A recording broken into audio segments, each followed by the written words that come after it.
Hello, hello, hello, and welcome to our 4th annual Google for Startups Accelerator Black Founders Demo Day, which is our first ever live in person and live streamed around the world. Demo Day, let's give a big round of applause. You might be asking where we are right now. We're coming to you live from New York. Have you ever heard that? I've been wanting to say that for a long time. I'm Matt Ridenauer, head of startup developer ecosystems for the US here at Google, and I'm thrilled to get to host today. We have a fantastic event planned for you with 12 amazing founders sharing their pitches from their startups. We've got a star-studded panel and maybe even a few surprises along the way. We'll see. First, I would really love, it's my honor, to welcome up Torrance Boone, who's a leader here at Google, a VP, and leads all of New York site here to formally kick off today's event. So come on up, Torrance. Thanks, Matt. As Matt mentioned, I'm Torrance Boone. I'm a VP in the global business organization looking after a portfolio of our largest global advertisers. And as he also mentioned, I have the distinct pleasure and privilege of leading Google New York. And on behalf of Google New York, I want to welcome you all to this fantastic day, Black Founders Demo Day. Just a little bit of context on New York, given that we're hosting. We started here in New York 20 years ago with one salesperson operating out of a Starbucks on the Upper West Side. And dial forward to today, we have over 15,000 Googlers here in New York, 2/3 of whom are in our tech and product organization, so you're in very good company. And we span 2 campuses, one here in Chelsea, which starts on 8th Avenue and goes all the way 900 feet into the Hudson, because we have a new building, a relatively new building called Pier 57. So if you haven't had a chance to check that out, definitely go and visit. It's right behind the building that we're in now. We also have another campus in Hudson Square, about a mile south. So we are so committed to New York, and we're thrilled that we're hosting the first live edition of Black Founders Demo Day. This is also a really thrilling time for me because I was one of a handful of Black VPs that worked with our CEO, Sundar, in 2020 to come up with a set of racial equity commitments. And a pillar of those racial equity commitments was much more support around the Black founder and entrepreneurial ecosystem. And this Demo Day is a part of that program, and we have a number of other initiatives that are rolling out on a global basis, all focused on supporting Black founders and driving significantly more momentum around Black entrepreneurialism. So it's just thrilling for me to see all of you here and to see that represented and come to life. Yes, so thank you. We have a fantastic program set up for you. I am excited and really honored that we have a representation of fantastic startups. You're going to learn a tremendous amount from all of them. We're committed to their success and future growth. What I would say is just extract as much value as you can out of this time. The networking opportunity is amazing, and you'll have that upfront and personal connection with the process of really building a business from scratch. And that's what we're all focused on here. We're thinking about technology as a way to improve the lives of billions and billions of people, and Black entrepreneurs are an important part of that process. So with that, I will hand it back to Matt, our host for today. Thanks again for coming. Have a fantastic time with us and enjoy Google New York. Take care. Let's give one more big round of applause and thank you to Torrance. Couldn't think of anyone better to kick us off. And I'm going to say it one more time. We are live from New York. So here we go. Not only that, but actually, we have 500 people joining us virtually. So thank you all for live streaming as well. So I have a question. Have you ever founded a company or know someone who has? Yeah. Raise your hand. Yeah. Most of the audience here. It's really hard. Building an idea from 0 to 1, raising the capital, building the team, executing on every little detail while also having the big, bold vision is really hard and exhausting and can be a lonely experience. Unfortunately, the barriers are even higher for underrepresented founders. In fact, a recent Fast Company article showed that in 2022, Black-led companies only received 1% of venture capital in the US. And unfortunately, that number isn't increasing. At Google, we are committed to increasing equity in the technology space. But there are certainly headwinds. But then I also hear amazing stories of people like Marcus Cobb, CEO of Mosaic, who was in last year's Black Founder cohort. He and his team worked incredibly hard, building their product, getting feedback on their pitches from their mentors. And just this week, they were actually featured in TechCrunch, having closed $20 million in new funding and attributing at least, yeah, let's go. Really cool, really, really cool, and attributing at least some of their success along the way to this very accelerator. So that kind of story fuels me and makes me want to keep doing this work and keep pouring into some of the brightest and best talent and founders that we have on the planet. And my hope is that a year from now, we're doing this again, and all the people that are pitching today, we help have this same headline on TechCrunch. Why not? Let's do it.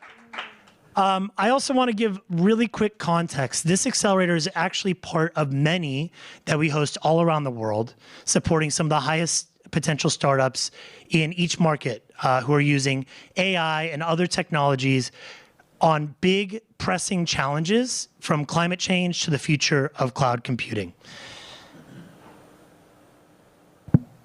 In fact, just last week, we released our first ever Accelerator Impact Report, which highlights the impact of Google accelerators all around the globe. Since 2016, 1,100 companies have come through and graduated and gone on to employ over 115,000 people and have a total valuation of over $120 billion. So yeah, let's go. So when we say these are really the highest potential, they are. You can check that out. It just dropped on the site that you see there. For this very program, we have been going through 10 weeks of custom and tailored content with over 150 mentors and expert speakers who have been supporting on UX and product, technology like AI and ML and cloud, leadership, sales and growth, and much more. And so we also had some amazing, fantastic support from over 18 VC mentors who gave feedback on their investment thesis, their pitch, and their networks. And some of them are actually here today. So, the moment that you all have been waiting for, these are our fantastic 12 startups and founders. Let's give them a big round of applause. They are each going to be pitching. They are going across health and wellness, fintech, media, and much more. So a few quick housekeeping items before we jump in. Each of the startups will get to pitch. Most are here. There's a couple that will be joining us virtually. They're going to go super fast. We're giving them 2.5 minutes to pitch, and then they'll get one question read by my esteemed colleague, Iran. They will respond to that, and then we'll move on. In the middle, we will have a quick panel that you do not want to miss with some amazing folks in Google and beyond. And then I also just want to say, if you're tuning in virtually, welcome. We are very glad to have you. The chat is open, so you can send in your questions, your praises, and everything in between. So you ready to rock? Are we ready? All right, fantastic. First up, we have Hue. Hue is an AI video platform layer, helping brands drive stronger performance across all their channels. Let's cue the music and welcome up Nicole. Come on.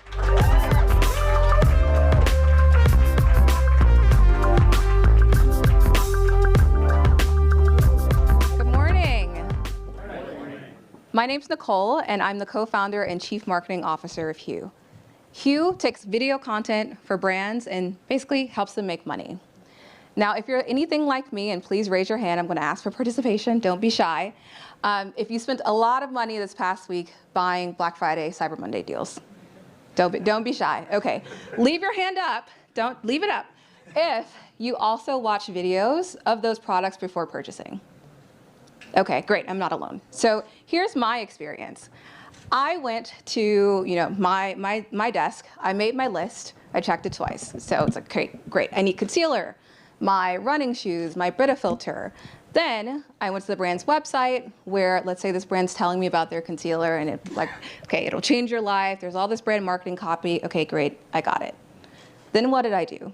I left the website and I went to Google, shout out to Google, and or TikTok, and I go to the search bar. And what am I searching? Okay, brand name concealer, dark skin, woman, 5'7", under eye bags, founder, I'm tired, like Virgo, send help. And I hit enter. And what I'm hoping is that the algorithm knows and it will populate videos that are relevant for me so that I can know and have confidence that I can add this product to cart, right? I'm not alone, we all do it. You don't have to be shy about it. It's really eating the world. Video has completely changed, especially in the past few years, how consumers make purchases. And in fact, if you raised your hand and left your hand up, you're in the majority, because 88% of people watch videos to inform their purchases before adding to cart. This is also a massive opportunity, no surprise. So there's over $176 billion being spent on video ads, and that's growing year over year, 11%. So my co-founders and I, there I am in the middle, we set out to figure out what the heck is going on within the video marketing space. So imagine my co-founder, Janvi. She's sitting over here. She worked at Google on Google Photos as a technical PM. Woo. And then myself and my other co-founder sitting on the opposite side of the table. We have the retailer, the video marketing experience. And she's sitting there and she's interrogating us, like throwing questions at us, these things that I hear at Google you guys call user interviews. Really, it's just an interrogation, right? And she's peppering us with questions. She was like, how much money are you spending on video marketing? Like, how do you assess the ROI? What data do you have? And at a certain point, Sylvan and I are like, I don't know, like we feel overwhelmed. We have no idea where our money's going. And essentially what we learned is that brands, particularly marketers, have no clue what's driving sales and what videos are driving sales. And really we like to say that if a photo's worth 1,000 words, then a video is worth 1,000,000. And not just words, but 1,000,000 data points about your customers, about like how they're interacting with your products. And you can visually see not just like who they are, but their lifestyle and learn so much more about them. So we took this insight and ran an experiment to like prove it out, because we can't, it's just focus group of one right now. I'm telling Janvi, hey, this is a huge problem for brands. So we ran this experiment to see if we could drive sales, and let's go back to my experience. Before Hue, what a customer would do, they go to the brand's website and boom, they leave. Customers are spending, or brands are spending billions of dollars to get customers to their website. They want them to add to cart. The last thing they want them to do is to go to TikTok, because TikTok is excellent at what they do. You go there with the intent to purchase, and then suddenly you're watching like videos of chipmunks and squirrels like interacting, right? Because the algorithm's good at what it's doing. Instead, if you integrate Hue, we take those insights on how customers are actually behaving. We pull that content to the brand's website and see amazing performance. So with this test, we were able to drive a 5% increase in sales and over $1.3 million for this brand, which is an 80 million top line brand, which was fantastic for them. And what's even better is that they paid us for it, which is fantastic. They paid us a lot of money. In fact, it was a 9x ROI. So the willingness to pay for something like this, the emotional response we're getting from brands by pulling this content to their website is just tremendous, because they see the revenue gain. So what are we doing today? Hue makes it easy for brands to source and integrate this video content onto their e-commerce, onto their marketing channels, but along the way we're collecting robust data about their customers, as I mentioned, about the events interactions with our tool, and our plan is to just take over the video marketing space, right? And be that platform layer for all brands and all consumer engines. We launched 12 months ago.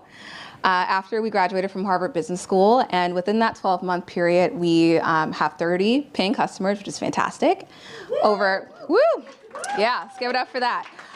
We have over 500K in revenue and so many brands on our wait list who really are like climbing over themselves to get to our secret sauce, which is this predictive engine. And as I mentioned before, a video is worth 1 million customer data points. And before, if you've ever worked on the brand side, you may know a customer's credit card number, where they live, maybe their past purchases. We know if a customer has acne. We know if they recently had children, if they have a cat, if they're renovating their home, because you can pick up all these insights via video in a way that brands have never been able to do before, nor do they know how to harness that data. On the other side, because we integrate into their platform, we also collect events data. So we know when they're dropping off, how long they're staying, where they're hovering, what part of the video is most engaging to them and driving that conversion, which of course they all care about because everyone cares about revenue. So lastly, I'll end by saying that, because we have this proven and we're proving to drive revenue, we make money, Hue makes money, when the brand makes money. So we're able to capture a percentage of the upside of those transactions because we can prove, hey, you'll have a 5% increase in sales, give us a slice of that, which has been working very well. And even 1% of this massive market is a multi-billion dollars for our company. Now, it has been a pleasure to share more about Hue with you guys, but I cannot leave because Matt told me not to without asking you guys for a quick favor. So we are looking and collecting this board of advisors, of AI ML experts. We have this massive database. So we're looking for people to join our advisory board. So if you or anyone you know in or outside of Google would be a good fit and wants to connect with us, you can either email me at Nicole@poweredbyhue or scan the QR code, which will take you to our contact us form. Thank you.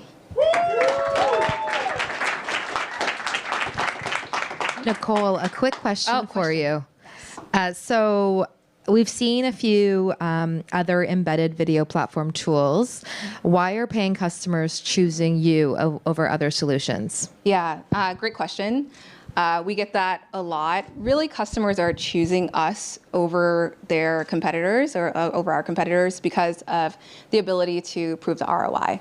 So a lot of these other video platforms, they just throw any video up there. Because we have this smart engine, we tell you a video won't drive conversion. You need a specific type of video that says this, that shows this person doing Y, because again, we can look at that events data and show that. And then lastly, we drive revenue. A lot of these platforms today are mostly about engagement. They will increase the time that a customer is spending on your website, but they're not increasing sales. So that's really what matters. Okay. Thank you. Fantastic. Thanks again. Let's give one more big round of applause to Hue for kicking us off.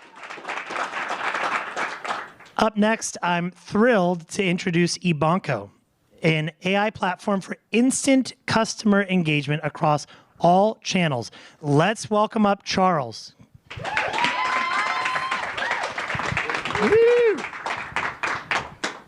Hey, good afternoon, everyone. My name is Charles Ifedi, and I'm the CEO of Ibanco. Here at Ibanco, we work with businesses to transform their customer engagement across all chat channels. Before I talk a little bit more about Ibanco, let me tell you a story about one of the clients we signed up earlier this year. How many of you have tried to call a business before and you got, please hold on, your call is important to us, please wait for the next available agent?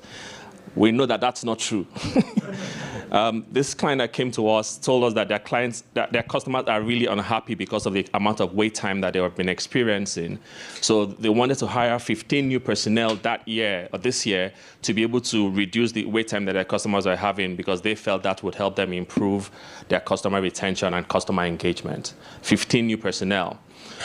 When we worked with them, we told them, before you hire these 15 people, let's work with you to implement different engagement channels that will make it possible for your customers to come in, reach you, and engage with you from each of their preferred channels. For this business, we implemented chat automation for them. We aggregated all their chat channels. We took their Facebook, Twitter, Instagram, Google Business, WhatsApp, in-app chat, web chat, aggregated all these channels to one place and basically provided consistency so that when customers come to chat on all these channels, they experience the same thing.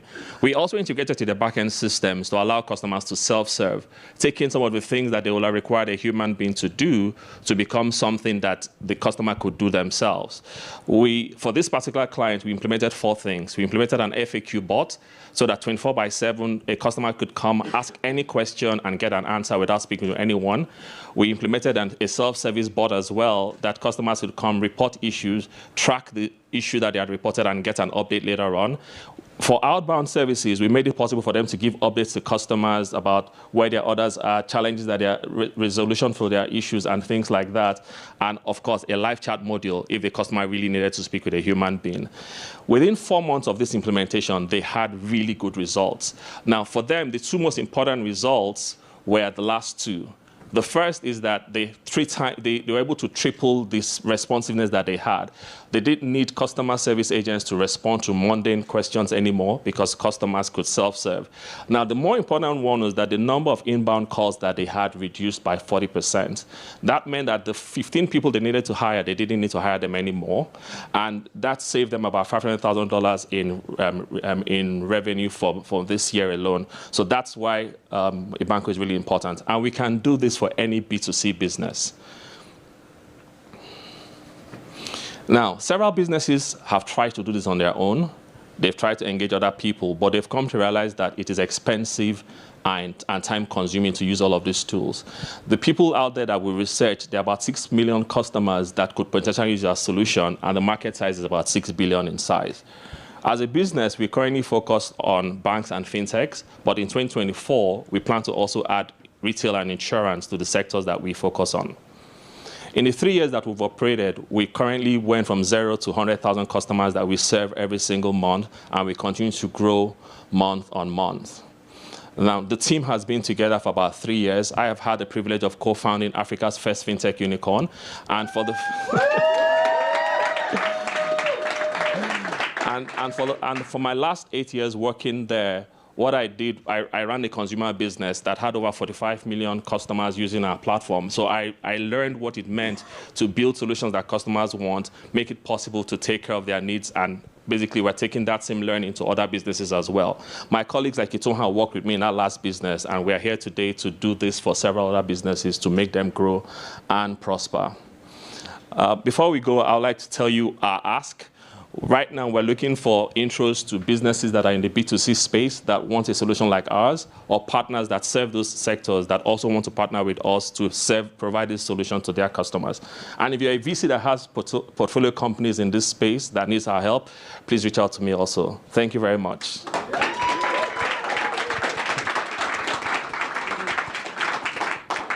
A question for you. Can you share with us 1 or 2 ways that you're different from other companies in this customer service space?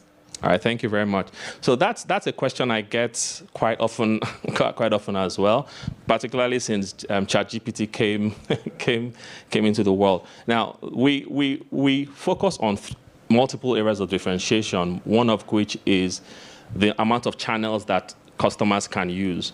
Our goal is within 2 days, they can actually connect all the channels that they have. We give them an FAQ platform instantly so that they can immediately start seeing the value. So that first differentiation is how we implement, the speed of implementation and the breadth of the channels that we do. The second thing that we do is really around the deep integration that we do for them. And that deep integration helps them to personalize their own experience for their own customers. So the first area of aggregating FAQs and stuff is theirs, but with this deep integration to them, we make it possible for their customers to come, engage, self-serve, and have a special experience with us. The last thing, bonus difference, is how we price. Most people in our space price based on the number of customer service agents that use the platform.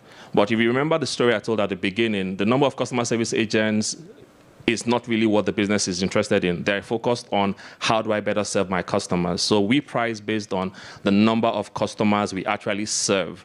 And so that makes us align completely with the businesses that we serve. Thank you.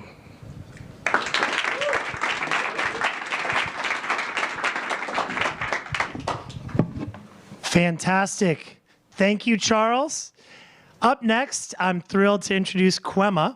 Quema created the world's first smart badge reel designed for healthcare worker safety by reducing patient-generated violence.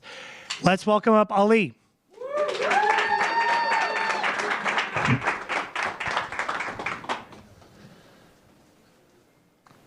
So I wanted to start off, you probably already know the answer, but what do you think is the most dangerous industry to work in? Normally, you'd probably think oil and gas, being a cop, working as a firefighter. Most people don't know that healthcare is the most dangerous industry to work in. Every hour, 2 nurses are assaulted in the US.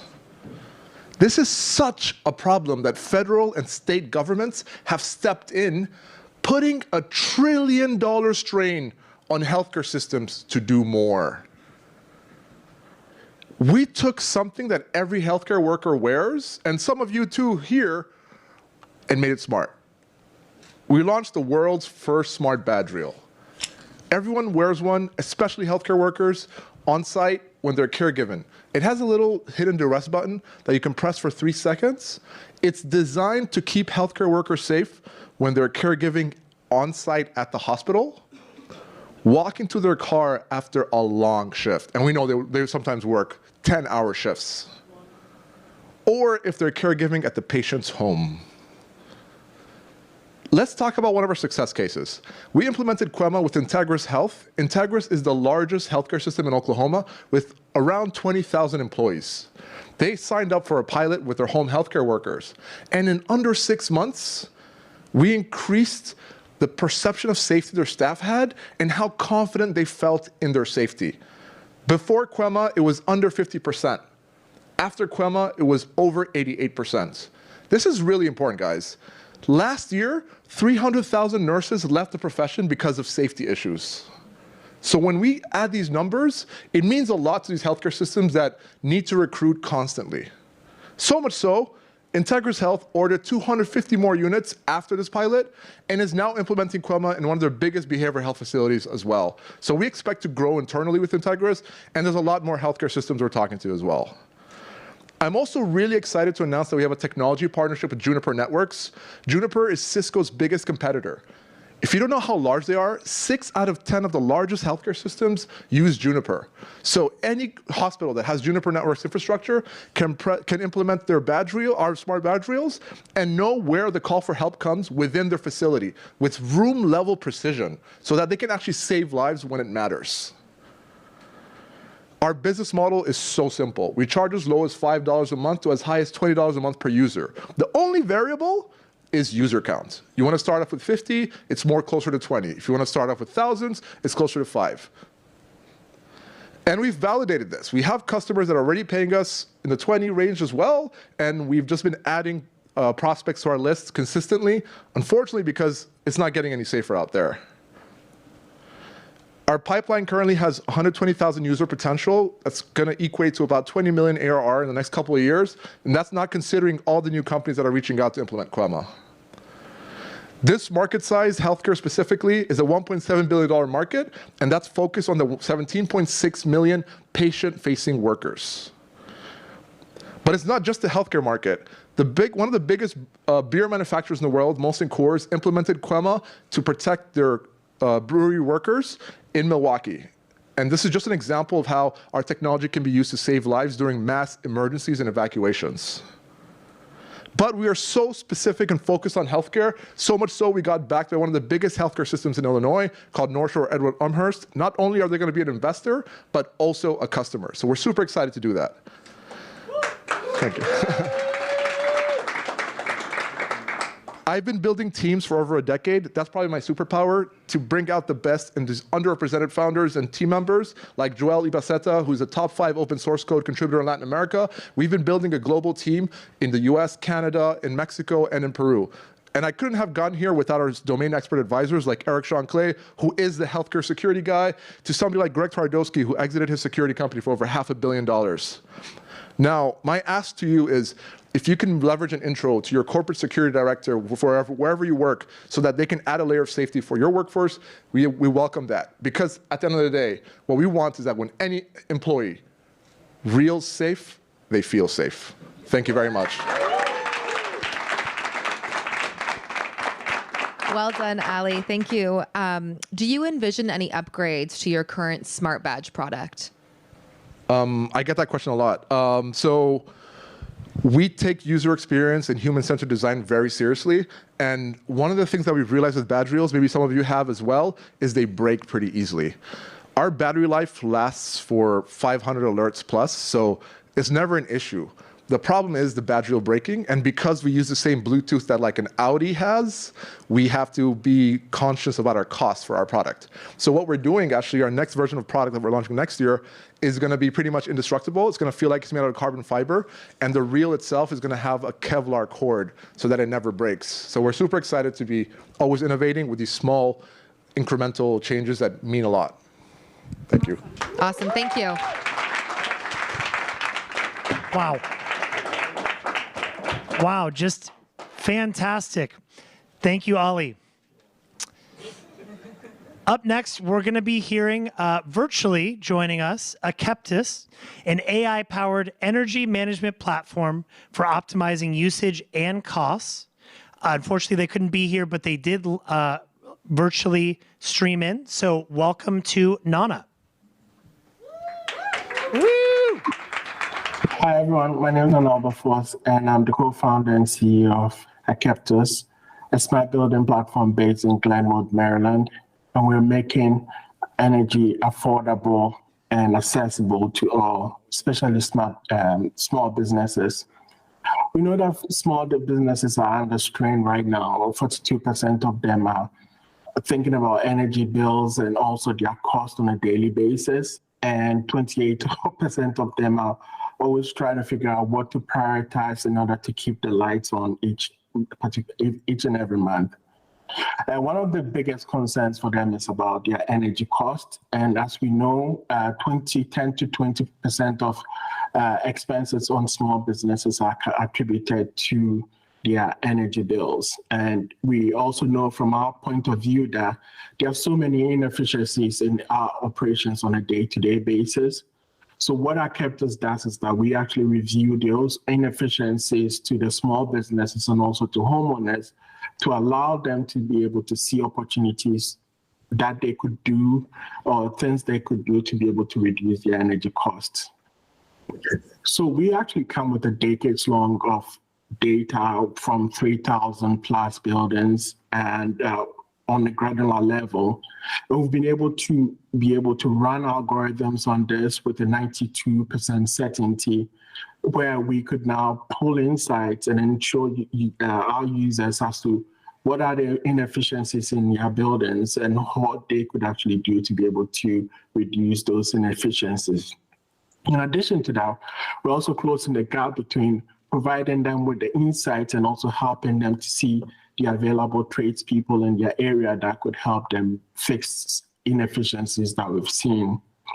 One of the biggest differentiators for our company is our cutting-edge non-intrusive load management platform. And what it does is that it takes a single data point and then disaggregate that data point into individual data or individual components in the building that would help users actually understand which components are actually contributing to their increased energy costs. And that makes us different from the traditional systems, which mostly you would have to take individual sensors into various parts of the building to be able to get an idea of what the various devices are using. We're actually working in an energy management space, which is projected to be about $105 billion by 2028. And our opportunity lies, especially for now, in the small business sector, which is about $19 billion in terms of projected market value. We've had success so far with working with franchisees, and one of our biggest franchisees is the food service industry that is using our platform in their locations. This is the team. It's me with 20 years of experience in the energy management space. And also, this is Jerome. He also has over 20 years experience in the physics and also set up his own company in the past. We've worked together for over 15 years, and we're looking to work with anybody that's also looking to have someone in the energy management space. Thanks.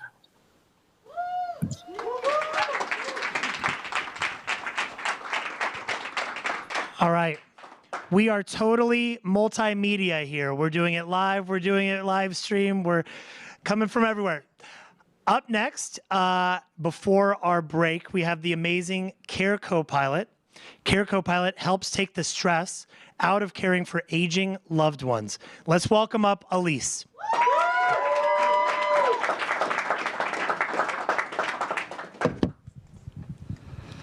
Hi, everyone. My name is Elise Dunn, and I am the founder and CEO of Care Copilot. We provide a specialized personal assistant to busy professionals who are caring for aging loved ones. And if anyone knows what it's like to take care of an aging loved one, it is me. My sister and I took care of both of our aging parents, one right after the other, for a total of 8 years before they both passed away. And it was brutal. Our situation is not unique. 1 in every 7 Americans are taking care of an aging loved one right now. And I gotta tell you guys, when you are holding down a job full-time and you are taking care of a whole other adult, there is not enough time in the world to give them the care and attention that they deserve. And it's brutal and it's heartbreaking. And it's a really big problem, but fortunately, this is the problem that Care Copilot solves. Care Copilot provides a specialized personal assistant to busy professionals who are caring for aging loved ones. We, of course, call them Care Copilots, and they help with a variety of different action items, like interviewing in-home care aides to go to the house and check on the loved one while that busy professional is working, or applying for some of these caregiving grants that are out there, but that no one knows about and no one has the time to research. These are just a couple of the types of projects that Care Copilots help with. Now, right now, this is obviously a very human-powered solution, but we are actively incorporating AI so that we can create AI-powered Care Copilots and ensure that even lower-income families who might not be able to afford a human Care Copilot can get the support that they deserve as well. So for those who do want a local human Care Copilot right now, they start by going to carecopilot.co, where they can book their local professional Care Copilot, consume content related to caregiving, connect with other busy professionals who are also actively taking care of someone, and more. As I mentioned, 1 in every 7 Americans are going through this right now. There's more than 7 people just in these first couple of rows. So if you or someone who you know is going through this right now, is taking care of an aging loved one, and you could use some support, be sure to scan this QR code to instantly get connected with a local New York City-based Care Copilot who is available to help right now. Thanks.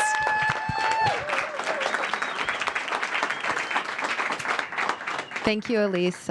Really, really important cause. Can you speak a bit more about the types of challenges that the Care Co-Pilots help families with? Yeah, absolutely. So we recently worked with a woman in the Bronx who I'll call Claudia. So Claudia's mother is in her 90s, and Claudia knew that she wanted to move her mother into a senior community. And it was a really agonizing decision for her, and she was having trouble identifying which senior community would be best for her 90-year-old mother. She didn't want to just go with the one that looked the best. She wanted the one that was actually going to provide the best care possible. So one of our Care Co-Pilots got on the case.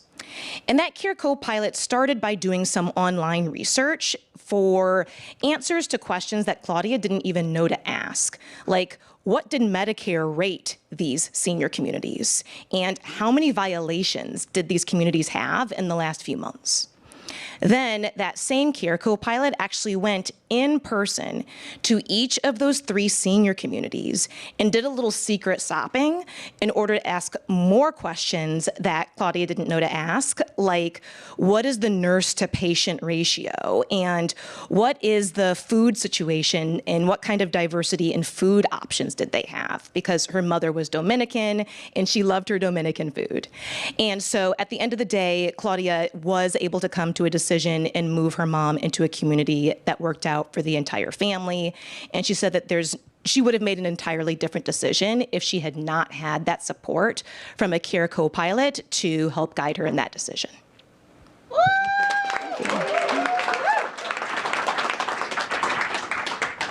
Fantastic. Thank you so much, Elise.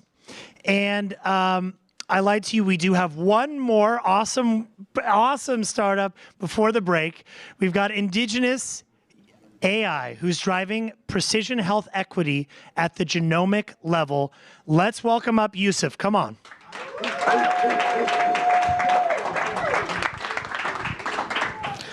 Hello, good afternoon. Yusuf Enriquez, and founder and CEO of Indigenous AI. And this is Kaylee and Kiara, my twin daughters. They have a rare eye condition called retinitis pigmentosa, which is a inherited genetic disease that they've been diagnosed with over the last 9 years. Fortunately for Kayla and Kiara, I'm also a scientist. And so when we were diagnosed with this condition, I've been working the last 9 years to focus on how to increase more diversity in clinical trials, because that was an area of lack when we started to look for trials for Kayla and Kiara to look at the conditions that they had. And so over the last 9 years, I've been building a repository of data and information around how to address the diversity issue in clinical trial. As you know, 95% of the participants that are engaged in clinical trials are European white males. So there's no women and no minorities in the trials. And so what we've done at Indigenous over the last 3 years is to focus on those key vertical areas and how we increase diversity and bring awareness to communities of color, Black and brown people, so that we can have better efficacious drugs in the future as we move into precision medicine and cell and gene therapy. So this is our solution.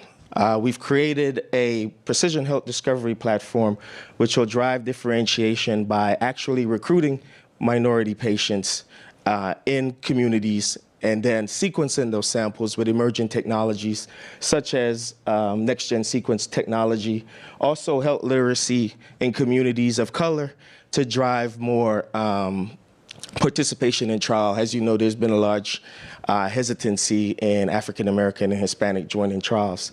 And so we believe we've built an ecosystem that will be able to earn the trust, build the privacy using encrypted blockchain technology in order to make data sets more secure and be able to access more patients in our community.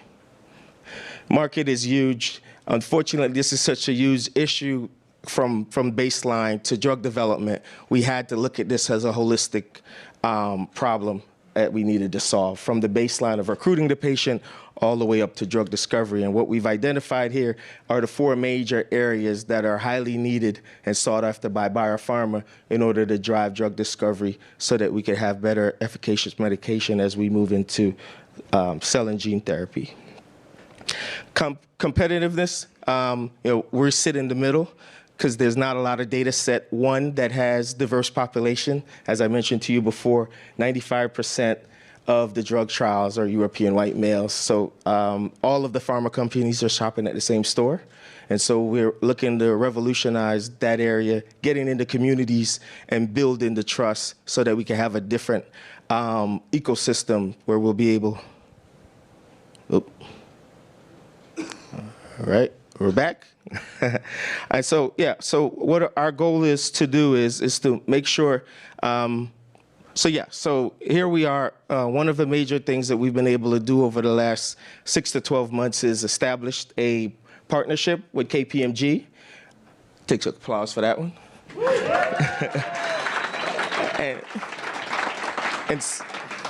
and secondly, what we've been able to do, we've been able to get our first contract, $1 million contract with Jazz Pharmaceutical. And why that is important, we're now just seeing that this is something that pharmaceutical company need to do, but also we have some regulatory aspect of this where the FDA is now mandating that pharma increase the diversity in clinical trial or they won't get their drugs or devices approved. So we've seen some uptick in the regulatory environment. Here's our team. Myself, Dr. Wilson, and Dr. Taylor, we built a previous company that was a blood test for PTSD, and that's how we got engaged in the next-gen sequencing technology. Eric Williams comes to us as our CTO. He's built cybersecurity apps, so we trust and have the confidence that we'll have a private and secured platform so that we could drive drug discovery. And Angel Livas, who's here with me, is our Chief Communication Officer.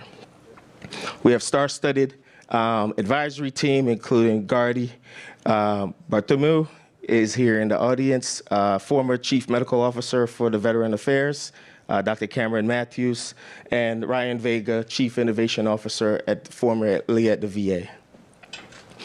We're looking to raise an $8 million seed round. These are validated numbers, working with KPMG, as we mentioned earlier. And the main tranche, the first tranche is $2 million to build out our SaaS platform, which is a drug discovery platform, which will house the data set, bring the privacy and security around blockchain so that we can have a data set and data repository to drive drug discovery for the future of precision medicine. So I appreciate you guys' time. If you guys are interested in investor opportunities, you can scan the QR code and I'll be here in the audience. Thanks so much, Yusuf. Quick question for you. Why do you believe the technology of whole genome sequencing is necessary for driving health equity? Good question.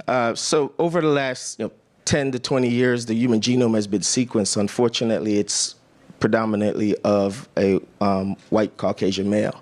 And so where we're starting to see emerging technologies like whole genome sequencing, we're able to look at your ability, your predisposition to certain conditions. And so whole genome sequencing brings that idea of precision medicine, personalized medicine to the forefront, but it also addresses some of the lack of access and the diverse population piece, because we can actually build a repository like what Indigenous is building from scratch without the bias, right? So having a database that really is intentional of aggregating both women and Black and brown folks in that platform will then be able to be more efficacious for drugs for everyone. And so that's the future of what whole genome sequencing brings to the healthcare world and also drug development as we move into personalized medicine and precision medicine.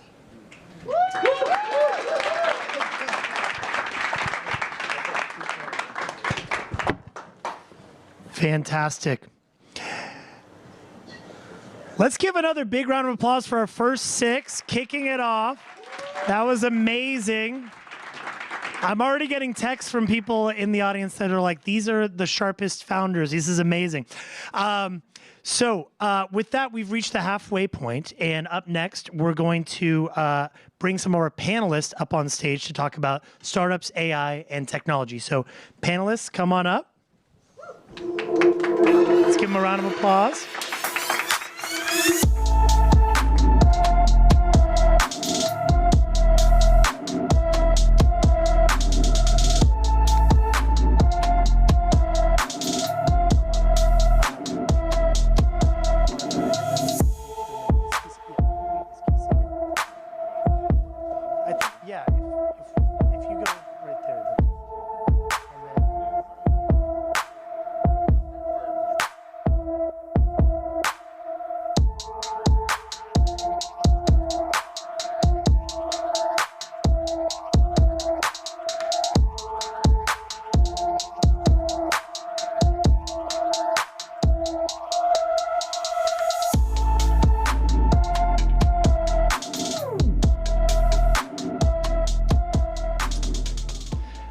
All right, we're back. So I'm going to ask each of our amazing panelists here one question. We're going to go kind of lightning fast, just like we are with our founders. And then at the end, if you wouldn't mind also sharing just one quick word of advice for founders that are building their companies right now. So we have an amazing panel, Aparna Papu, GM and Vice President of Google Workspace. So if you use Gmail or Google Docs, you can thank Aparna. Anyone ever used one of those before? We have Kisa Matinee, Director of Startups and AI Business with Google Cloud. Round of applause. The amazing Jason Scott, who's joining us, an investor and co-founder of Black Angel Group. And formerly was in my role leading accelerators here, which is great. And then Derek Canton, CEO and founder of PayerPay, and a Black Founder alum as well. So let's give them all a big round of applause. Cool. So if it's okay, Aparna, if we start with you, I see in your bio here at Google that your focus is twofold.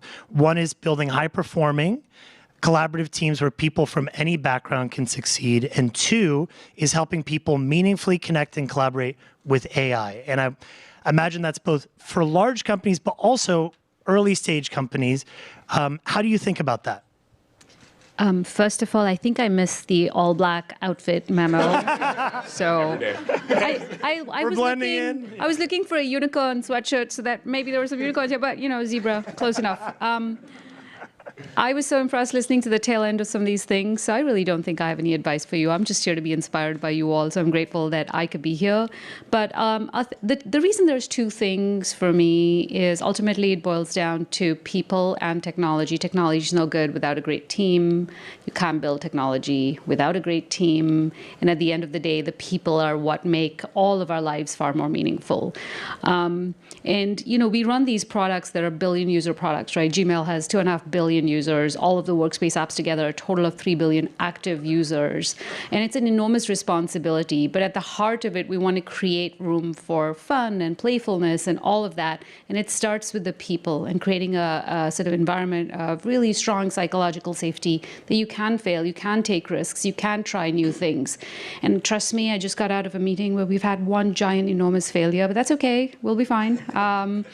But at the end of the day, the people matter a lot. And then AI, what I tell my teams is, when you send each other email or you're trying to create a document, you're trying to get something done, whether it's in your personal life or at your work life. And these things have something in common, which is a lot of it is time spent you doing very mundane, copy, paste, connect, move from one tab to another, all of it just ripe for the disruption with large language models that we see today. So for me, AI is the product. It isn't a tool that we integrate into our products, but AI is going to be the front and center for everything that we do in Workspace because it's such a great surface for it. And I don't know if that was your question or not, Matt, but... Oh, that was perfect. Okay. I love that. Thank you so much, Aparna. Let's jump over to Kisa. Kisa, you're working, of course, at the intersection of some of this, startups and AI, of course. And so I don't know about you, but I've heard the word AI many, many times recently. What's going on in AI? What are two main themes that you're looking at right now? So plus one to Aparna's comment. I work with startups all the time, and I'm constantly humbled and amazed at your entrepreneurship and what you're doing. And I envy you because I wish I could do some of that myself. So, give yourselves a hand of applause there. What are we seeing? One of the things that when, I used to work on a team that worked on large, complex cross-PA transactions, which was very exciting when I first joined Google Cloud. And towards the end of last year, and late, about 12 months ago now, we started seeing a lot of startups coming through. So if you've seen names like Anthropic, which also had a cross-PA element, but it was actually a distinct category of new Gen AI startups that we started working with. So we, cut off a part of a team, GSI team, which is a fantastic kind of home that I had for a while, and started a new team just focused on signing up Gen AI startups. So I spent all day trying to make your lives easier, trying to make Google Cloud, the choice of your infrastructure choice long term. And one of the things we've seen is, number one, the explosion. I don't know if you've had a chance to discuss the size of the market. When I joined Google Cloud, I think the idea was this was a $200-300 billion business, which is now $400 billion cloud in general, not just Google Cloud. That's growing to be, it's going to be 1.5 trillion by the end of the decade, 2030. A whole new category showed up. I mean, it was there. It's always been there. Google has been an AI's first company for a while. But the AI market, and this is from our internal cloud teams, they think it is a $100 billion market today, and it'll also be a $1.5 trillion market by the end of the decade. So you're in the right space. And it's super exciting. I can't believe I stumbled into two, kind of $1.5 trillion businesses. Just stumbled into it. Yeah, just knock on wood. But what are we seeing today? I think startups are looking to make the right choice in kind of what their infrastructure partnership looks like, what their go-to-market decisions look like. And we've seen where that can make all the difference in how you access the market, a partner's business, billions of consumers, marketplace. So we think we really have a unique selling point. And then the other thing, which is not so positive, is, we're going through an infrastructure, a capacity constraint in the industry with chips. A year ago, 2 years ago, I did not know what an H100 was. I talk about it every day, morning to night. So those are some of the issues and constraints where you have some startups that are ready to go to market, ready to go to production, but they don't have kind of chip capacity. So that's something that took the industry by surprise, and those are the two, one positive, one not so positive trends I see. But maybe also an opportunity, of course, in the future. Let's jump over to Jason Scott. Jason, being in kind of venture space, working with a lot of founders, it seems like things are kind of chaotic right now in some ways. I don't know, in the startup ecosystem. What's going on with startup capital right now? Yeah, well, a lot's going on, but I'd say one of the biggest things that I've seen, and I think everyone's felt, is that investors have really shifted into a little bit of a risk mitigation mindset more, and I think it's interesting because venture is all about finding white space and finding new innovations. So kind of combining those two things has created some interesting behaviors in investors. And I think one is just looking for founders who really are thinking about capital efficiency, really are thinking about their unit economics, really are being responsible with their capital, and also unfortunate reality is having to make a lot of progress before they even go to venture. And so I think hopefully that will make for just founders building better businesses. I know it makes it tougher, but I think at the end of the day, if your unit economics are great from the get-go and you really have thought that through, hopefully you're able to really scale once you have that capital. I think the other thing that I've seen, though, is venture capitalists really looking for opportunities within how do you take technologies that, for instance, have already penetrated the Silicon Valley archetype, but are trying to penetrate community. We've seen a lot of founders actually talk about this today, penetrate communities that traditionally have not had access to those technologies, right? Yeah. And that's the white space. Then last thing I will say, just a plug for Black Angel Group, you've also just seen the rise of these angel collectives and independent operators really deploying their capital into this asset class. And so one of the biggest deployers of capital over the last couple of years has been Gangels, for instance, which is an angel collective, and they've deployed just as much as some of the biggest VCs. And so hopefully that trend continues, and hopefully all of you who are operators continue to invest in startups, because I think that allows startups to really get capital from non-traditional sources or new sources. Right. Fantastic. We're democratizing being able to join some of these amazing companies, right? Which is really cool. Let's jump over to our founder on the panel. So Derek, Derek, tell us a little more. You were in the Google for Startups Accelerator a year ago.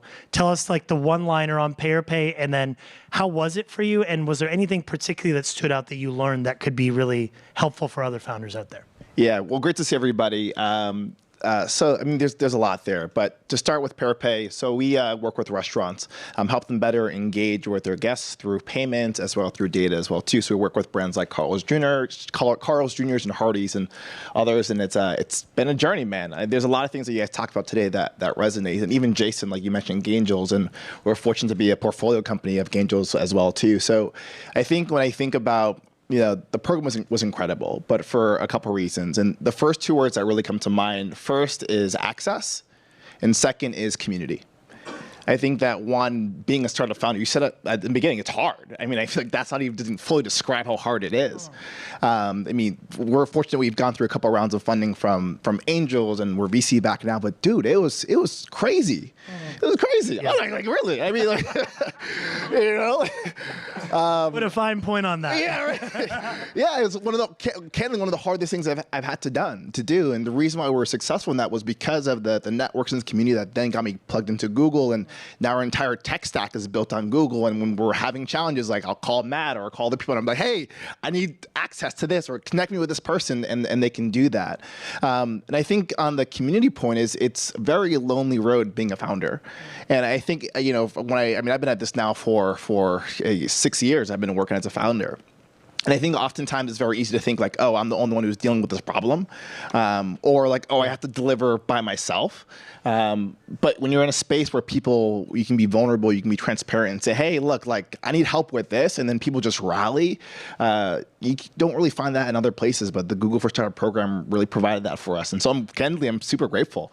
Honored to be on this panel with everyone. And Matt, thanks for reaching out, for inviting me to be here. But it's again, community and access. So get plugged in, show up, be present, and don't be afraid to be vulnerable and ask for help.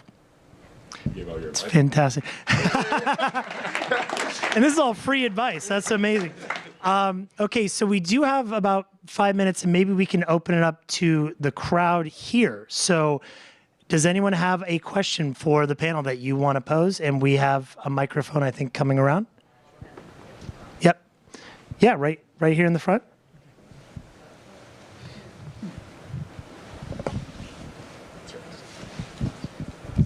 Hi, everyone. I'm Toby, founder CEO of Dental Find, which is an AI payment platform that allows people to shop for dental services online and get upfront pricing. So my question is for Jason Scott. I'm based here in New York. I'm not sure where the Black Angel Group is based. I've heard a lot about Gaingels.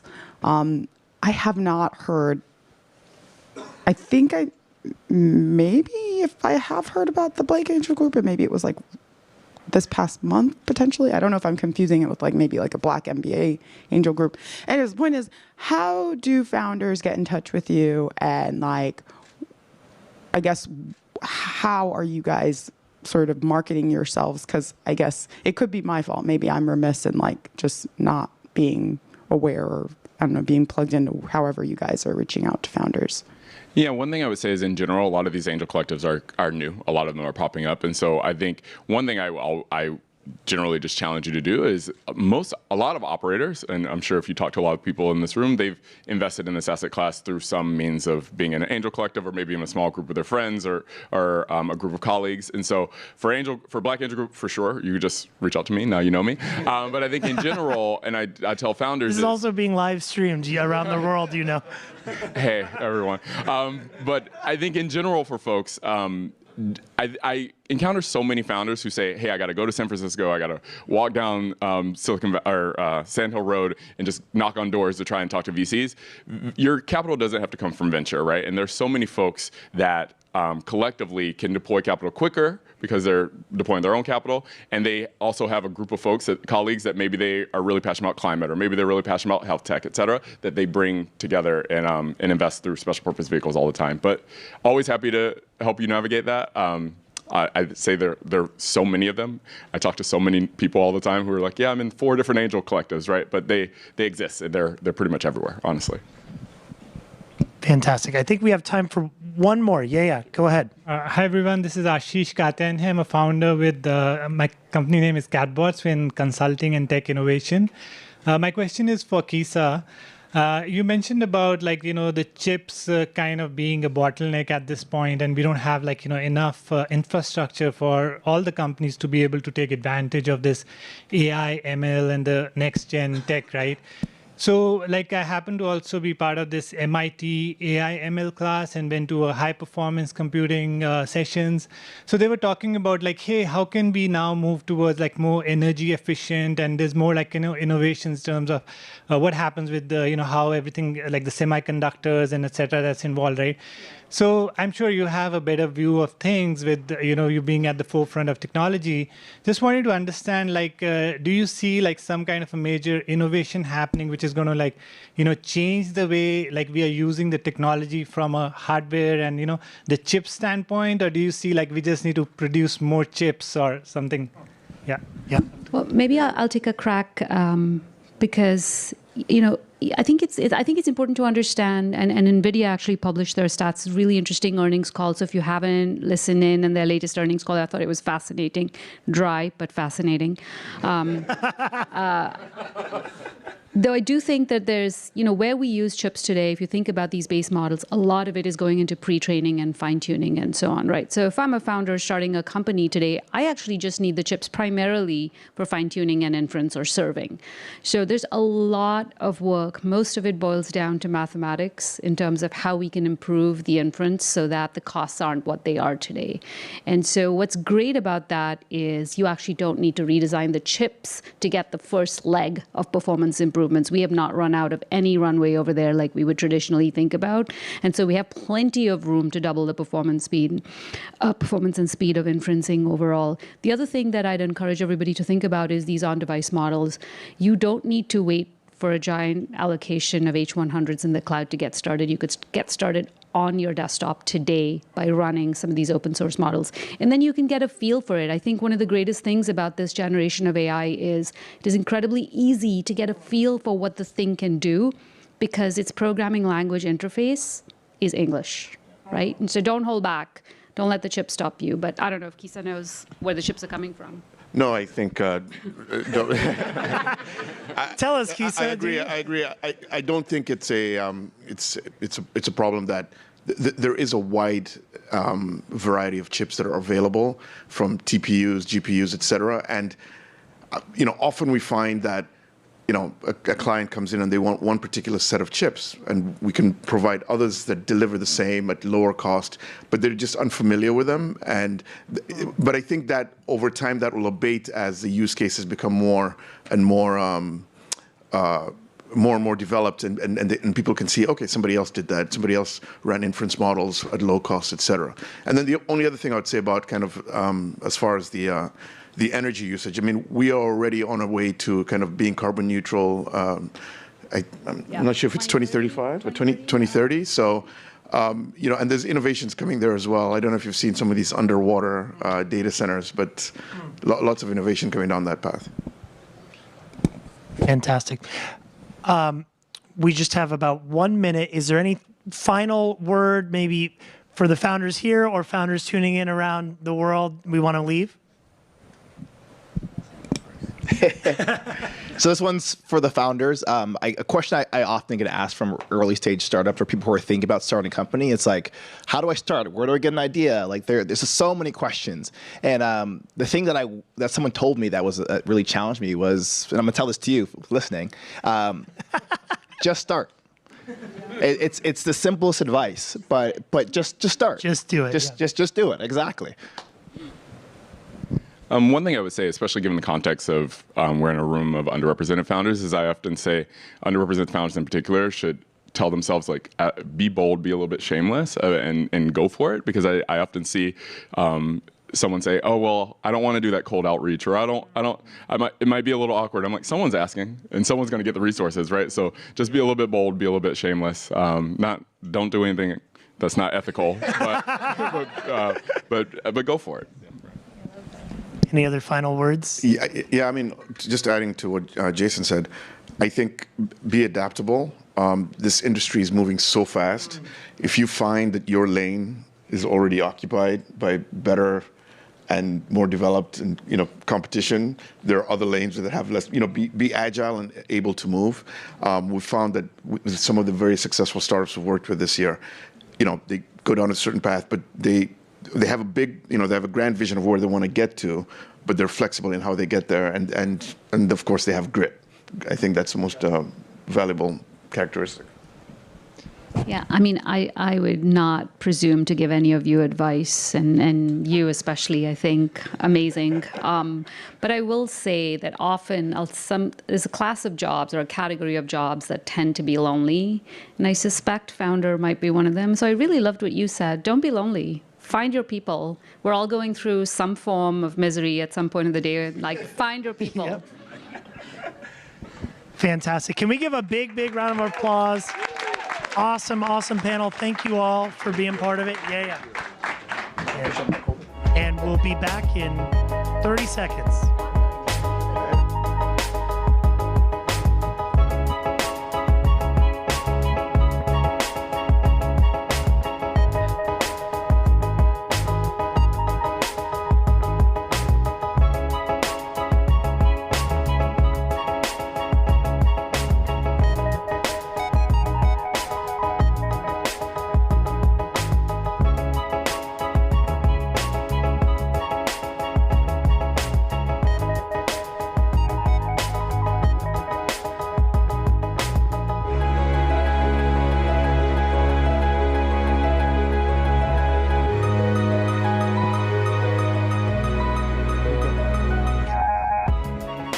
Okay.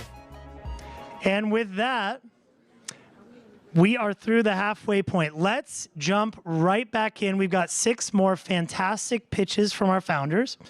And again, I want to just thank you all here in the audience, all of you live streaming. Throw your chat questions in there. Up next, it is really my pleasure and honor to introduce PageDip, a no-code app for creating measurable sales plays that win deals. Let's welcome up Charisse. Hello, I'm Charisse Hawkins. I'm the CEO and founder of PageDip.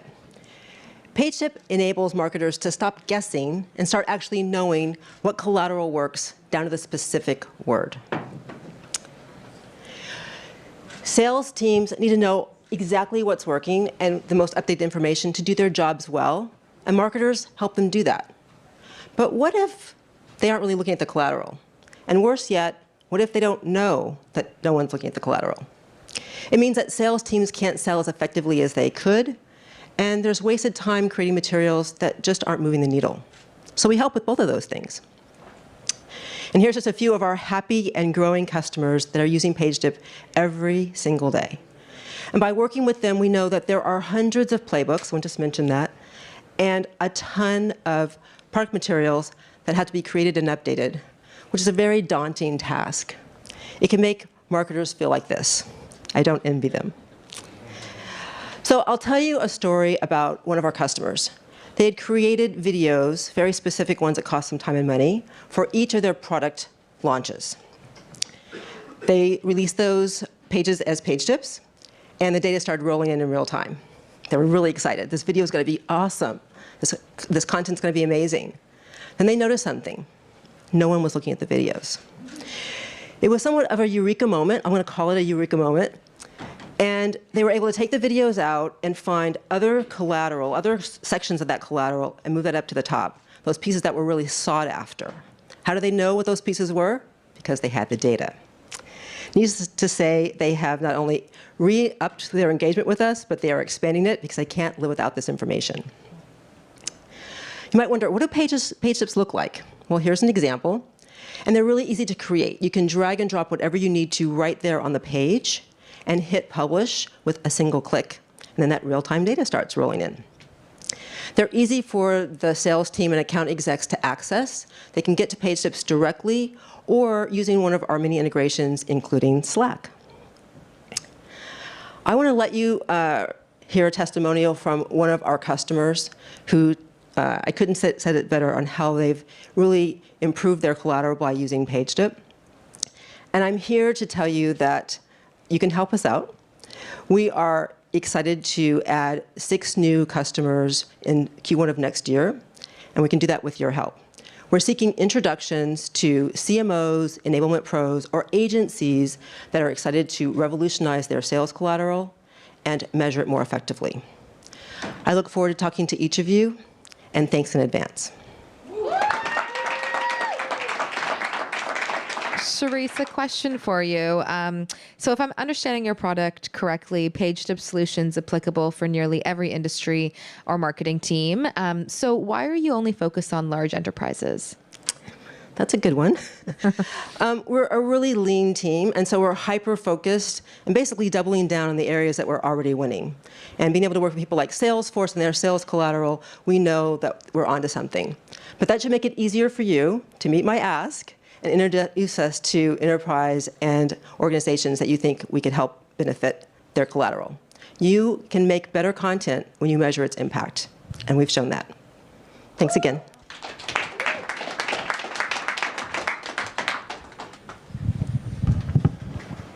Fantastic. Thank you, Charisse. Up next, it's my pleasure to introduce Expedia, the first Black-led BIPOC-focused global bank. Come on up, Kingsley.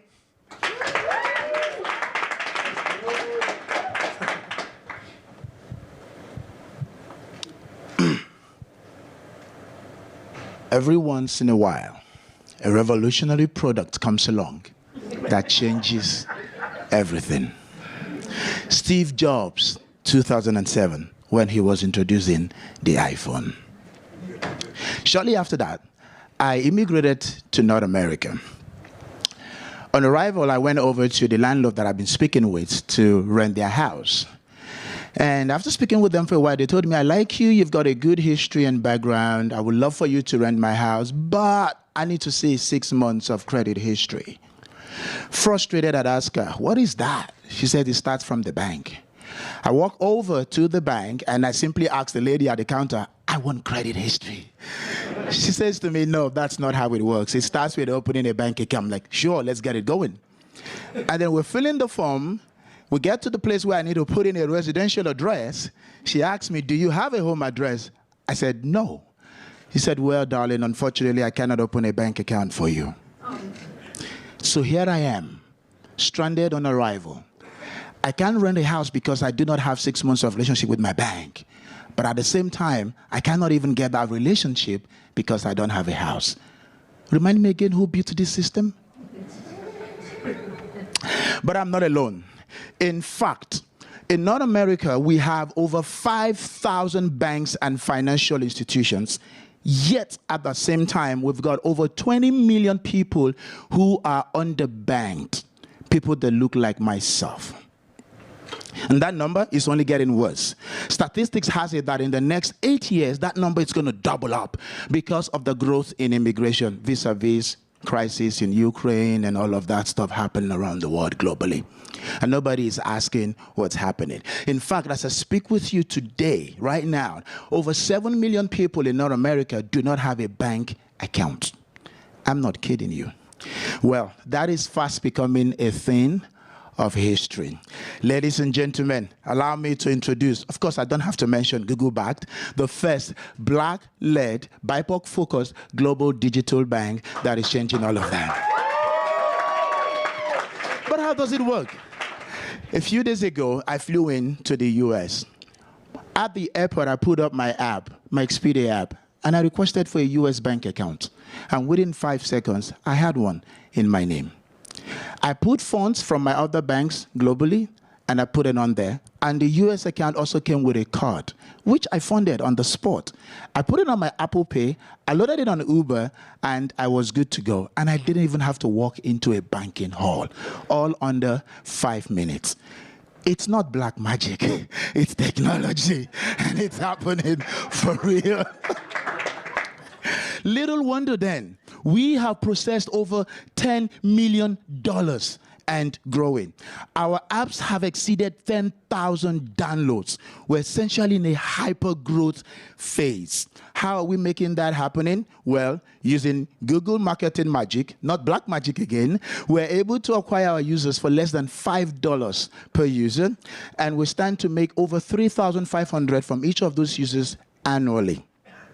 And we are growing. How are we going to reach these 20 million people?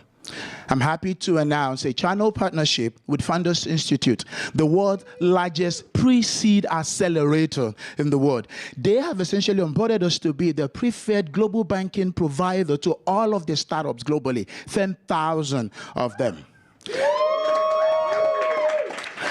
And we are onboarding Equifax Q1 2024 to even help us fast-track the rollout of our credit building options and products, making it a whole lot easier, such that as I spend on Uber, on rent, on groceries, at the restaurant, I'm building credit. And I never walked into any banking hall at all. It then explains why our pre-seed round was oversubscribed, and now we have to extend it to another round of $5.5 million, helping us to raise so that we can reach 100,000 users and grow up to 100,000 users by 2024 and 1.5 million in revenue. Every once in a while, a revolutionary product comes along that changes everything. My name's Kingsley, and my team and I at Expedia are changing the world for real. Thank you. Kingsley, as a fellow Canadian, I noticed your startup was recently recognized as a top 12 fintech in Canada. Congratulations. Do you have any plans to scale up internationally? Oh, for sure, we do. Today we are live in the US, North America, in Canada, and in Africa as well, some countries. And we are also looking aggressively to expanding that globally across the world. In the next few months and weeks, we will be offering our services to Europeans, right? And of course, other African nations and Asia as well. Awesome. Thank you. Wow. Every once in a while, something very revolutionary. Have you heard that yet today? That was amazing. Thank you, Kingsley, for taking us through that. Let's continue on. It's my pleasure to introduce Afro Health, an AI-powered health platform for Black and Brown communities. Come on up, Shay.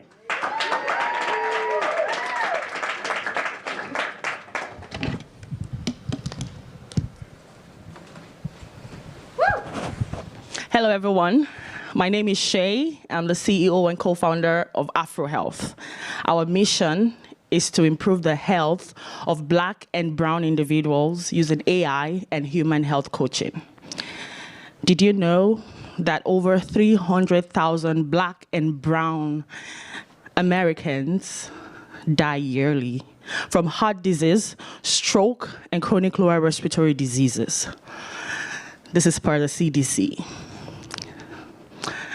This is 2.5 times higher than any other ethnic group. This hits home for me. Over 11 years ago, I lost my mom to a preventable illness. Around the same time, my dad was diagnosed with heart disease.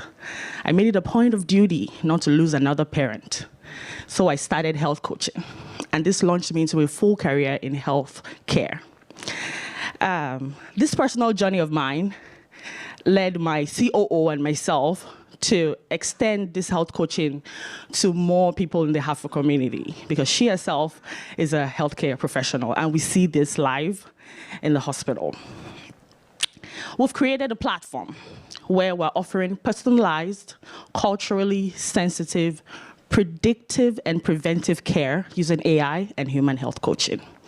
And what we're doing to start is to focus on the top 3 diseases killing Black people in our community. Our clients go to www.afrohealth.care and they sign up. Upon sign up, we send vital signs kit. We also obtain a detailed health assessment and health history. Our AI gathers this data and predicts the risk for heart disease, stroke, or chronic lower respiratory disease. Now, this happens before our monthly health coaching sessions. And our AI becomes an instant health partner and educates before the coaching sessions. Now, research shows that effective management of high blood pressure and cholesterol can increase life by at least a decade. And my dad is a prime example. This is 11 years after he's well and he's loved, and we're so happy to have him in our lives. And our platform also promises to reduce sick leave by at least 30% and reduce health costs for insurance companies. AfroHealth stands out with our culturally sensitive, holistic, and preventive care, focusing on major Black health issues. And our AI is trained exclusively using 100% Black and Brown community data. We have a competitive edge in this growing digital health market with a potential obtainable market pegged at $109 million. Our team, including licensed healthcare professionals and a CTO with experience at Amazon and Dell, makes us just uniquely equipped to solve this challenge. In less than 9 months, we have grown our user base by over 300%. And we are completing our PapCare AI development with the help of wonderful Google. And now we're inviting you to our first ever funding round, which is the $250,000 safe round. Investing in AfroHealth is not just profitable, it is a step towards social responsibility and health equity. To participate, visit afrohealth.care/invest. And I just want to thank you for considering being part of this vital mission. Thank you.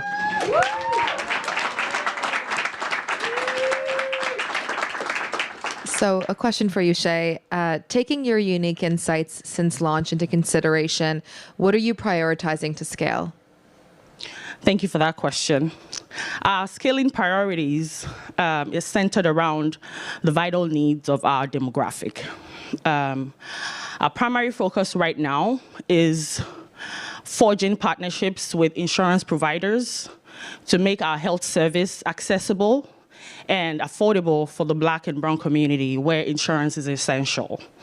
And concurrently, we are seeking to integrate AfroHealth to corporate benefit packages where AfroHealth can be offered as added benefit for Black and Brown employees. We've taken a step in this direction.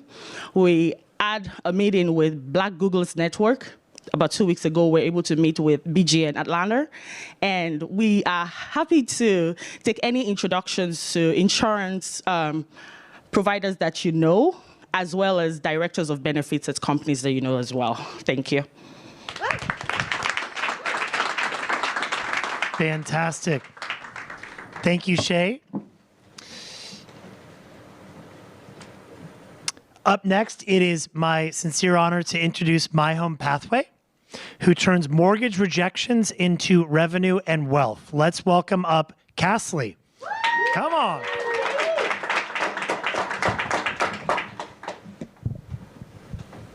Good afternoon, good evening, good morning for some people that are watching us wherever. My name is Castley Johnson. I'm the CEO and founder of My Home Pathway. Thank you for this opportunity to share. How many of you have ever been rejected before for anything that you wanted? Please raise your hand. Every day. Okay then, so you know what this feels like. So what is My Home Pathway? We are a mortgage rejection platform or mortgage opportunity platform that turns rejections for home applications into approval-ready home ownership. And so what does that mean? So consumers and lenders lose in the mortgage application process when mortgage applicants are rejected. There's a huge opportunity. 70% of middle America's wealth is actually their home equity. So when you turn people down, you literally take the opportunity for those individuals to build familial wealth and create opportunities. So that's why the wealth gap has actually stayed the same since the 1950s. We've not made any progress in terms of home ownership and equity. Also, on the other side of that, lenders, mortgage lenders, banks, they lose a huge opportunity in creating about $10,000 to $15,000 per year in revenue. So it's a huge loss for them. So it's again two-sided loss opportunity. Why is this important right now? Obviously, regulators want to expand home ownership. People want to get into home ownership for their own ability to build wealth for their families and themselves, as well as slowing income on the lender side. So there's a huge opportunity for us to be able to turn those rejections into something positive for both consumers and for lenders. This is what our solution looks like. Currently, when you apply for a mortgage application, either pre-approval or underwriting, you get rejected. Kind of like there's no help out there. They send you this adverse action letter. You'd be like, what is this? What do I do with it? And so, again, think about that feeling when you got rejected and you felt hopeless, right? There was nobody that's coming to help you. Here's where we come in, right? We become that platform that can guide you around what are the things that you need to do to get you to that next step, to get you to approval. And you don't have to know the details of mortgages. We'll help you with that. So again, coming out to our platform, we help assess you day one. What do we need to do to get Matt into the space that gets him to approved, right? From a lender standpoint, you send us those people, we'll work with them, and we'll send them back to you when they're approval ready. So it helps you to create a Salesforce pipeline to take those rejections and turn them into revenue. Here's our kind of a user path. Simple process, follow the yellow brick road. We are the yellow brick road people. We'll guide you to that approval process that takes you from not ready today to approval ready between 6 to 12 months, depending on how effectively you want to get there, right? The responsibility is still in your hands, but we'll guide you along that path. This is what our platform looks like today.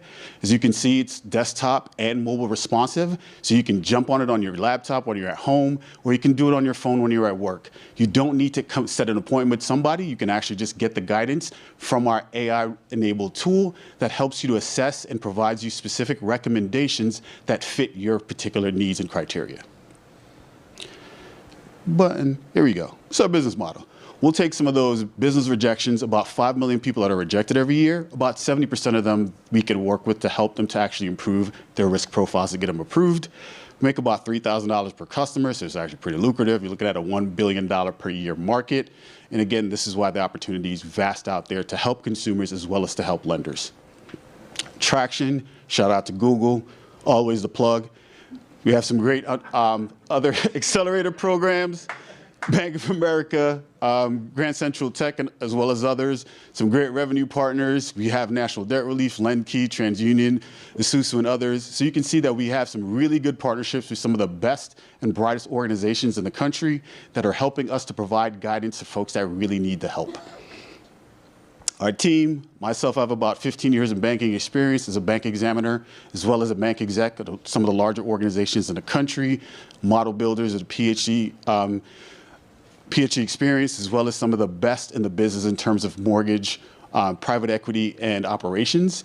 And so we're here and we have the ability, our competitive edge, again, nobody has a comprehensive program that looks at all aspects of mortgage origination, credit, debt to income, your cash to close, which is your, parts of people think of it as their down payment, but it's everything that takes you to that place of getting approval ready, and we'll guide you there. Think of us as holding your hands to get you to that approval side. We're raising $1.5 million to help us to expand our partnership network with some of the larger organizations that we're looking to partner with. Again, some mortgage lenders, banks, and other financial institutions. And we're looking to grow about 50,000 users on our platform. Shout out to Google. We're going to definitely plug them ads. And so we'll look at that as an opportunity to grow as many of those reach to those users that need our help. Thank you again for this opportunity to share. If you want to get in contact with me, Castley@myhomepathway.com, and have a great rest of your afternoon. Well done, Castley. Great presentation. Would love to know what's next for My Home Pathway. Wow. 2024 is looking pretty dope for us. We have some pretty large partnerships that we can't quite name yet, but let's just say that one of the larger credit bureaus in the country, we're partnering with them really strategically for customer acquisition and growing our brand awareness.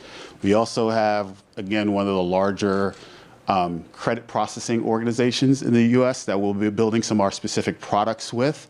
Those will be coming up pretty shortly. The press releases are dropped. Can't get my PR, can't let the cat out the bag yet. But we're looking for a really strategic 2024 in terms of growth, helping our users, and really getting people into home ownership. Because at the end of the day, it's access to capital.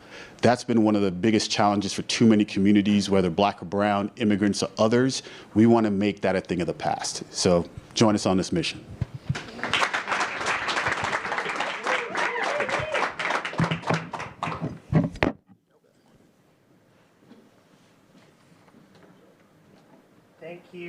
Thank you, Castley. We really, really appreciate that.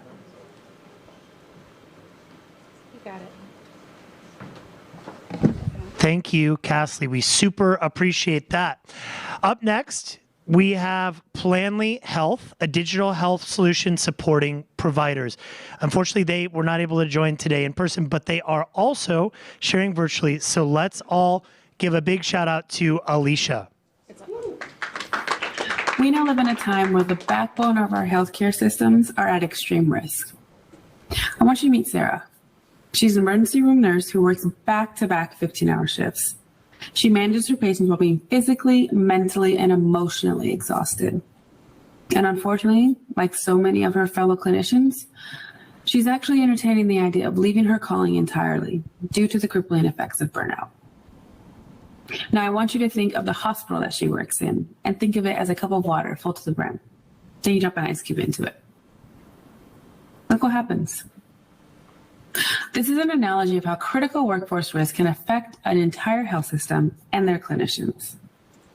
And one of the biggest pressing workforce risk at the forefront is clinician burnout. The National Academy of Medicine has revealed that burnout in the healthcare industry has reached crisis levels, stating that over 60% of our nurses and our doctors are reporting symptoms of burnout, creating a financial burden of over $5 billion annually on our health systems, and stands as a primary factor contributing to clinician burnout. We introduce RDI, an advanced risk detection AI that proactively identifies, assesses, and mitigates these risks by providing timely insights and recommendations to help prevent and intervene at the most critical moments. The objective of RDI are twofold: enhancing the quality of provider care by catching workforce risks by departments or roles of our healthcare workers, and generating substantial cost savings for our healthcare organizations by providing our healthcare leaders with the now what when reviewing the historical or the new organizational data collected.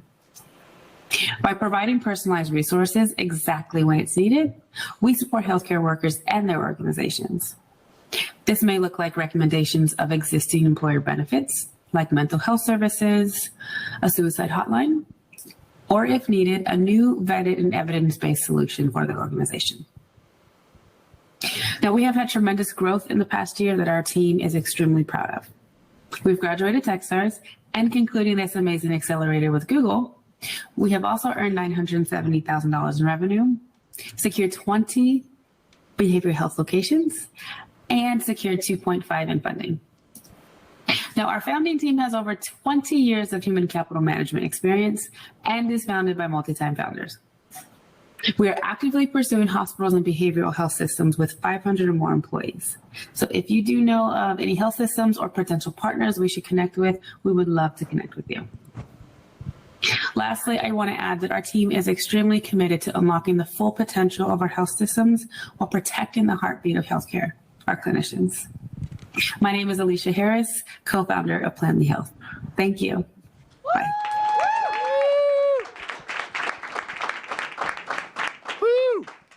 Thank you so much, Alicia and the Planly Health team. You will not believe it. We are at the final pitch of the day. Last but certainly not least, we've got Rivet, an AI-driven platform for creators to connect and sell to superfans on autopilot. Bring us home, Ange. Come on. Woo! Let's give a big, big, big warm welcome. Good afternoon, everyone. How you guys doing? Make some noise for yourselves. You made it to the end of the day. Yeah. Awesome. So I'm here to talk to you about Rivet, which is the platform that makes artists successful businesses. My name is Ange, and I grew up in Lagos, Nigeria, in a family of artists.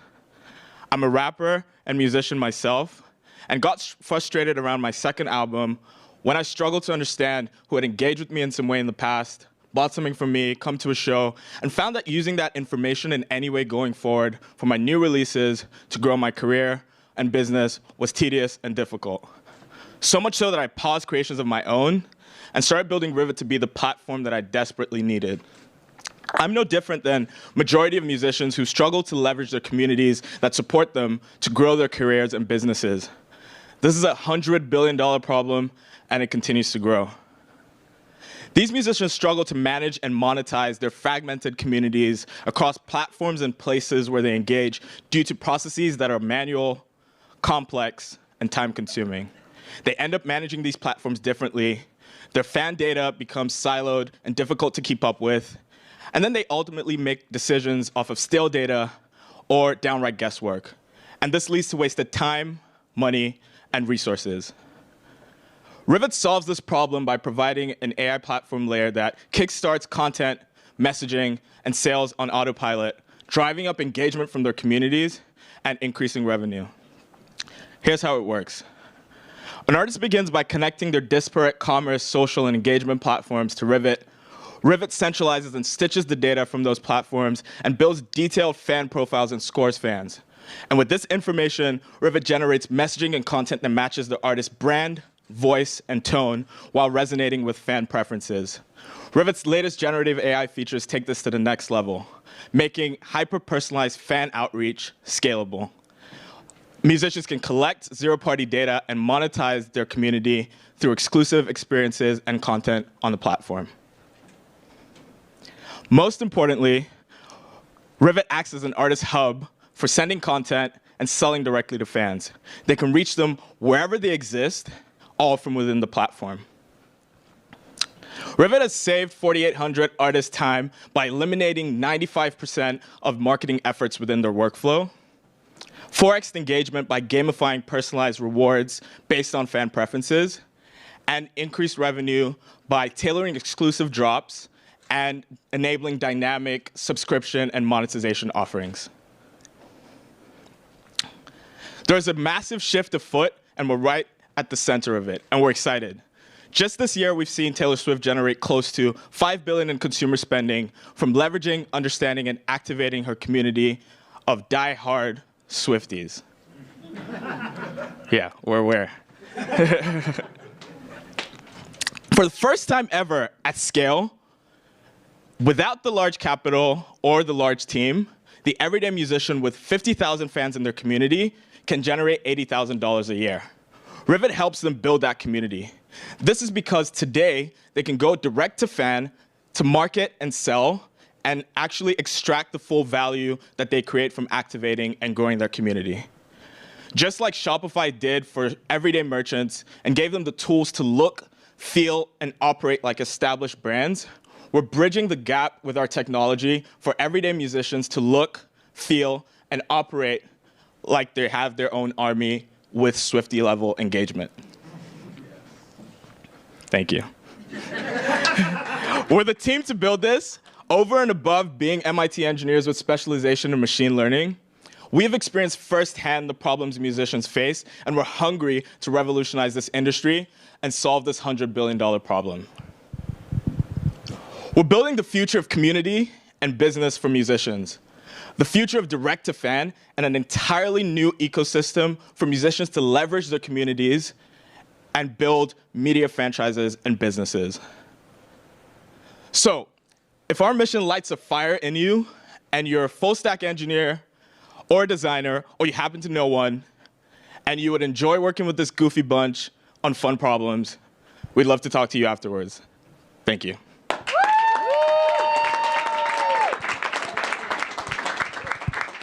All right, our final question of the day. Ange, can you share a promising story from an artist on your platform? Yeah, absolutely. So we've worked with artists like Bella Black. Sorry, there's no slide for that. We've worked with artists like Bella Black who before Rivet was managing her fan communities across 4 different platforms in addition to social media. First thing she did was consolidate that with Rivet. And with Rivet's actions, automations, and recommendations, she's been engaging them daily and segments within them and targeting them. And from that, she's been able to convert more followers into monetized fans and is on track to generate 31,000 over the next 12 months through Rivet. Wow, thank you.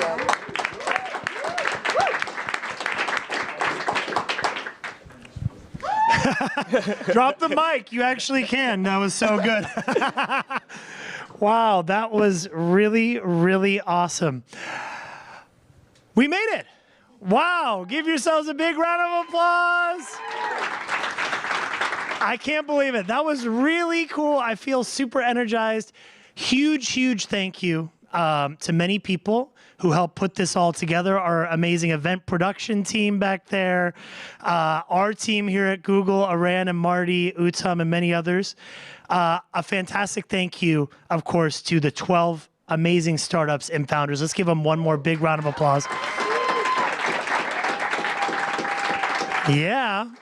To all the Googlers and the mentors and VC mentors that came in and rallied around all of these founders. And lastly, of course, thanks to you being here in the audience, you joining us via live stream. We're just thankful. A final call to action as we wrap up today. Visit the Google for Startups Accelerator site page. You can see all of our programs there. You can follow them if you'd like and get updates, particularly on this program. You can see the website there. For all of these companies have their websites listed there. You can check them out. Particularly reach out to them if you are a potential customer or investor. And of course, this very demo day will live right here on YouTube. So please share this out with your networks. And by engaging, of course, you will be part of helping build equity in the startup ecosystem. Congratulations. Thank you all for joining. All our best to you. And we're going to bring up all the founders to do one final bow in front. If we can, okay? Are we going to try to do that? We talked about doing it. Let's do it. Come on up. We're going to do a one final moment together. We also wrapped early, which is amazing. I can't believe it.